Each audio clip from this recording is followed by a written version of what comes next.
All right, and now it is my pleasure to welcome Sylvie Harton to the stage, who is the Global Head of Strategy of Public Relations, Investor Relations. In the world. No. Global domination, anything that you can do that requires strategy of Notified, our platinum sponsor here today. So Sylvie, thank you so much for joining us. It is Thank you such for a pleasure. having me. Sylvie is also on our International Board of Directors and a great patient thinker. I think that that is really important because in this time of cycles of 24/7 and everything is this race, you have the most beautiful way of calm and being able to being able to I don't frame feel that things way right now. Yes, because this is the real bully interview that you've been fearing your whole life. But no, it is something that I think to see you in a strategic role, it really is the model.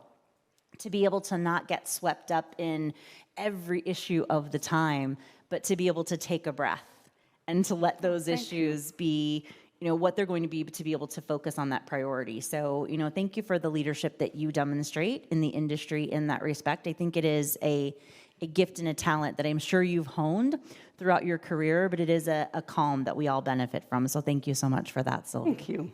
What a great way to start. Well, we're going to be talking about purpose. So I'm guessing that part of that calm and that balance that you're able to bring to that is driven through the purpose, and that's how you're able to kind of help frame and do some of the research that you're doing about what that means to communicators. So what does that mean to communicators right now, and why is purpose so important? Well, it's interesting because I fully agree with Karen's comment earlier, where I think you asked her, what are the biggest challenges that are facing PR professional coming up? And 100% agree that sustainability, communicating with purpose, is going to be a very important challenge. And the reason is that in the current business landscape, organizations that tend to focus their communication around product and services are not as effective as if, when you compare with effective organization, where they tend to focus on the things, on the what they do and why they do it, and why this is and how this is impacting their environment, because to some extent, they have to describe to their investors how they're going to be successful for the long term. And so it becomes really important to bring authenticity in that voice, right? Tell the market, tell your constituent, those stakeholders, why you're here and how you're having a positive impact on the world. And this is especially important given some of the conversations that are happening in both in the United States and Europe, with regulators that are looking at regulating the way publicly traded companies are going to start talking about their ESG and their DEI postures. And so aligning organizational goals with vision, with your mission statement and your purpose is certainly becoming more important. But purpose goes beyond mission and vision, in that really purpose is the answer to the question, if you were as an organization to disappear, what would be the loss of impact or positive impact on the world? And so this idea of how you're impacting the world positively from an ESG and DEI is incredibly important. And so what I will say is, beyond communicating with purpose, you notice that communicators that are doing it effectively are not only aligning their purpose, but they're also aligning their culture, their people, their system and processes, and as well as their performance metrics. And that really is leading to purpose-built communication and positioning in the market. And so in those conversations with the communicators, is that question that you pose, what happens if you aren't here anymore, is that how you're helping them to navigate or define, in some cases, their purpose? Absolutely. And the reason why this is, I think that your previous question, why it was so important today, is that currently, organizations have been faced with being forced to be much more empathetic in the way they communicate. Why? Because we're coming out of a post-pandemic. We're dealing with the war in the Ukraine. which has created a tremendous amount of risk and uncertainty in the market. And so that forced organizations to speak with empathy, more transparency. But things like societal unrest, the expectation of consumer and customers, they are now expecting you to speak with much more purpose to them. And so climate change risk and so on and so forth. In fact, there's a study that was conducted by ICR and PR Week that mentioned that 80% of professional investors established that there's over 20% of valuation of organizations that are based on non-financial factors, which means that we will be forced to really align our purpose and our communication in another way, in a way to sort of connect more deeply with folks. In fact, the Nielsen's Global Sustainability Report mentioned that 66% of consumer would be willing to pay a premium for sustainable brand. And this trend is not going to stop. The Harvard Business Research mentioned that 64% of consumer share, connect with the brand because of shared value. So this idea of aligning organizational goals with your value, your belief, is really important to communicating with purpose. And I think we've heard examples of that today, right? Through Coke, through Novartis, through Chris talking about the PR community, all of those different brands and their purpose and what they bring to it. So I think we see that, and then we see it on some level. We hear a lot about it more and more in some of the trades, but what are some examples of people who are doing that really good? Yeah, so what does that look like? So there are two factors that seem to be common denominators when you're looking at good case study. The first one, and you see clearly that communication, purpose-led communications are clearly aligned with the brand's purpose. So there were some example of this with benefits build a better world around helping local community of women. There was other example, another common denominator of that is their approach. These organizations tend to take a very inclusive approach versus competitive. So it was interesting because Chris, when there was one presentation around Coke, in the US, actually, Pepsi used a very similar campaign where they called for action of the entire industry of food and beverage to help with the recycling and infrastructure around recycling. And so what their point was, we may compete on the shelf, but we have to join together to solve the issue of recycling and so on and so forth. So those are some of the examples, but I think the most important aspect is make sure your communication is aligned with brand purpose and that you're consistent in how you communicate across channel.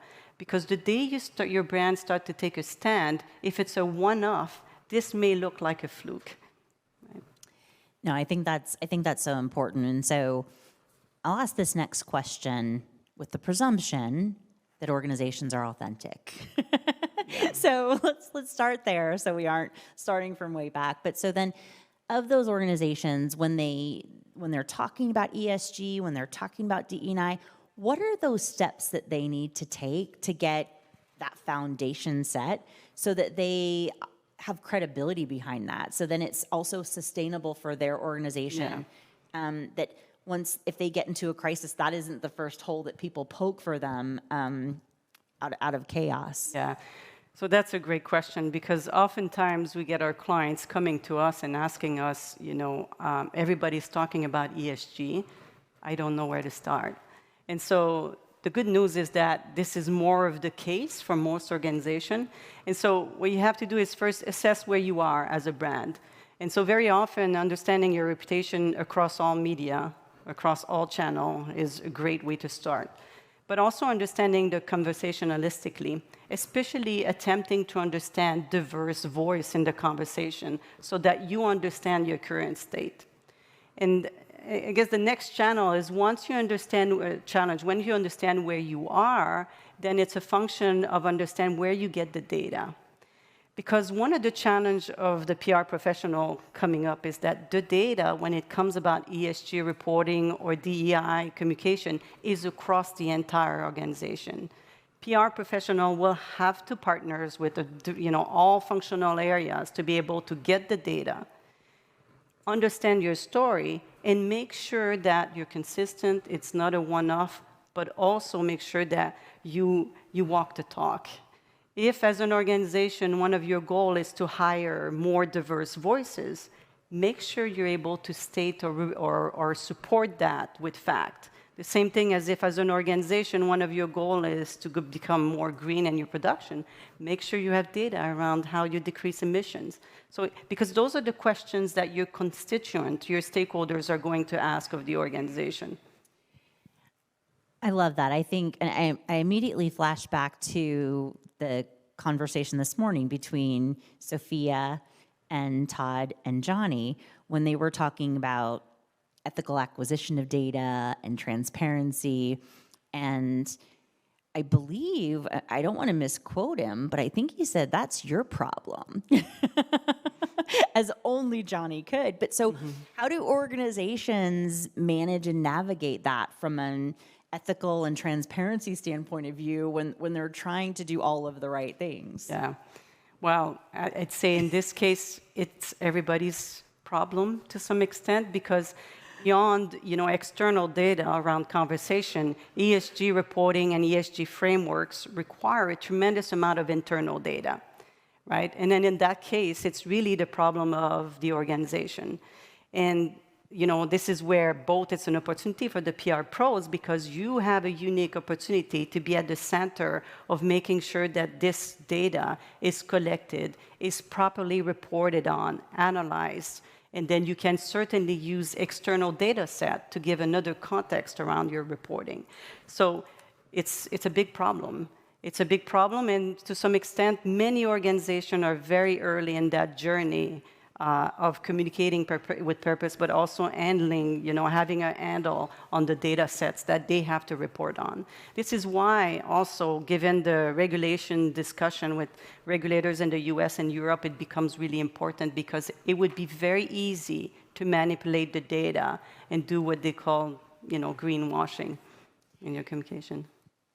I think that's powerful. I think that really sets the stage of, how we all have to work together better on both sides of this to really have those hopefully easy conversations, but sometimes might feel like tough conversations about the ethics of it, about the aggregation, about what that really means and how that information is going to be used. When you talk about when we talk about purpose, and sometimes you all have everything from press release to analysis to events. I mean, you have a full suite of services that kind of really do encompass that whole integrated evaluation model. So when you're on the cusp or beyond that earned media piece, how are your clients sharing with you that they're able to share and hone in on that messaging and make sure that those narratives are consistent with what they're trying to convey? Well, this is a good question, because I think there's two aspects to it. One is, how are you communicating your message in an authentic and ethical way? So that first answer is you really have to go back to the organization's values and belief, because this becomes your North Star. And, as I mentioned, many organizations are early in that journey, and it's okay to be transparent and say, we're getting started, but we have goals and milestones, and we will get back, we will report on that progress. So that's really the first aspect of the communication. Once you understand the data and you have your story, then you have a number of ways to engage in that conversation, in that communication. And more so than ever, I think that communication starts with a conversation, meaning, so you have the opportunity to take this message and use your website as a way to engage your community, leverage user-generated content to really create a conversation around your purpose, so that you create a community around your brand, and use the very old press release to distribute an ESG-specific newsline so you can start driving traffic to your website. So the difference here is that once you have your value-based, purpose-based communication, that you understand what you're communicating, that you understand how you can back your statement with data, then you have an opportunity to really engage through all your owned assets, press release, and so on and so forth, using user-generated content to create a conversation in a community. Yeah, I love that, especially since in so much of the current research, the trust of owned channels is higher than that of earned channels, especially in certain regions. So, I think it's really important to have that mix. So, as people are making that shift and they're trying to look at what are the ways that they should start, or what are the ways that they should start, prioritizing some of those KPIs to set that benchmark of a good foundation for their measurement program? So, of course, AMEC integrated framework is perfect for this.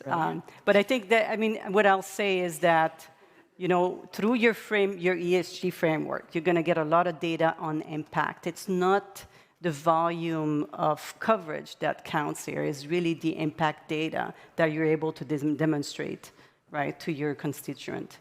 Yeah. But more to come on this, because as I mentioned, I think we are at the cutting edge of some revolution around ESG, especially given all the work that the regulators are doing around mandating and regulation.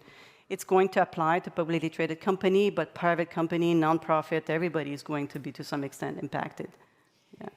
So I'll ask this final question that might be related to what you're referencing, and that is, what is the role of technology in this, of maintaining that ethical standard around comms and around these issues and trust and integrity? So I think there's two answers to this. Your PR technology, certainly your social listening, your media monitoring across all these channels can help you understand your reputation. I mentioned earlier it's important to just not focus on the reputation of your organization, but also ensure that you're listening to diverse voices in the conversation. So that's first and foremost, really understand your current state and where you want to take your organization from a purpose-driven communication. And then secondly, if you have a lot of data, internally, and you need a way to really engage all the constituents, organize this data so that you can, fill a ESG report, there are organizations, in fact, our business Notified set up a partnership with One Report from NASDAQ that really helps manage all the different framework in ESG and help you coordinate with all internal teams. And this is where probably, as I mentioned, there's an opportunity for the PR buyer, because there's going to be a lot of coordination, and that will give you an opportunity for the PR folks to work with another data set that they're not used to, right? So that's a great opportunity, I think, coming from in the future. Yeah, I think that's so powerful, because when we're looking at communicators at the data table, that echo chamber that you talk about, that confirmation bias can be so toxic, and they have to be so careful in order to balance that credibility. And I think understanding and vetting their technology of the algorithms of everything to that is going to be such an important part, which always ties back to that ethical piece. So that's really powerful. Yeah. That's really. So there's another opportunity too that I failed to mention, is that organizations that communicate with purpose very well have aligned, as I mentioned earlier, their internal processes, their culture, people, their performance metric. This is starting to get very close to the C-suite and the strategic development of any organization. And historically, PR might not have been in those conversations at that level. But if we do our things right, this is the opportunity actually to be part of that conversation and take the strategic decision that organizations are making around their purpose and using this as a way to communicate outwardly, right? As creating a story around, the purpose of any organization when it's properly aligned with organizational goals and strategy and so on and so forth. So the future looks bright for PR pros. I can hear that statement from this stage all day long and feel very satisfied in the opportunity that we all have, and also feel very confident as I look around this room at the people who can facilitate that and who can help lead that in a meaningful and productive way, so that they are cautious and mindful of the ethics and of the transparency that's needed so that we don't find PR identifying as propaganda again or the spin doctors and really moving away from that. So I think we're in good hands, and I think the future is bright. I think and the time is now. I think we've heard that several times from the stage, but I think it's so right that it bears repeating to reinforce the opportunity that is here with everyone in this room, especially to be that much more ahead of the program and of the thinking of other people who are just trying to, kind of grind through the day-to-day tactics to really be strategic about what they're doing, upskilling on data and how they're able to use that. Absolutely. We won't have a choice. The market, your consumer, your constituent are expecting it. They're expecting purpose and transparency in your communication.